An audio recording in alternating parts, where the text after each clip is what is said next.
নমস্কার, আপনারা পর্দায় যে দুর্গা দালানটি দেখতে পাচ্ছেন এটি পূর্ব বর্ধমান জেলার কাটোয়ার কাছে শ্রীবাটি গ্রামে অবস্থিত। এই দুর্গা দালানটি নির্মাণ করেছিলেন চন্দ্রীয় বংশীয় পরিবার। এই চন্দ্রবংশীয় পরিবার এসেছিলেন সুদূর গুজরাট থেকে আমাদের বাংলার কাটোয়াতে। এখানে এসে তারা লবণের ব্যবসা করে প্রচুর অর্থ উপার্জন করেছিলেন এবং অনেকগুলি জমিদারি ক্রয় করেছিলেন। এবং এখানে এই গ্রামে তাদের অনেকগুলি জমিদার বাড়ি, কাছারি বাড়ি এবং দুর্গা দালান রয়েছে। তার মধ্যে একটি দুর্গা দালানে শুধুমাত্র পুজো হয়, আর বাদবাকি দুর্গা দালানে কোনো পুজো হয় না। যেমন এই দুর্গা দালানে এখানে পুজো হয় না, প্রতিমা আসে না, ঢাক বাজে না, শঙ্খ বাজে না, উলুধ্বনি ওঠে না, সন্ধেবেলায় কেউ প্রদীপও জ্বালে না।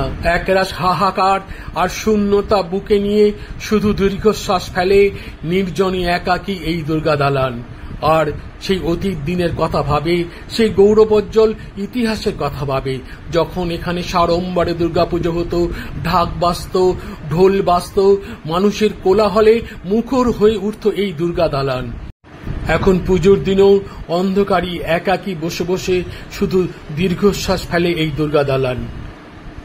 ভিডিওটি শেষ পর্যন্ত দেখার জন্য আপনাদের সবাইকে আন্তরিক ধন্যবাদ।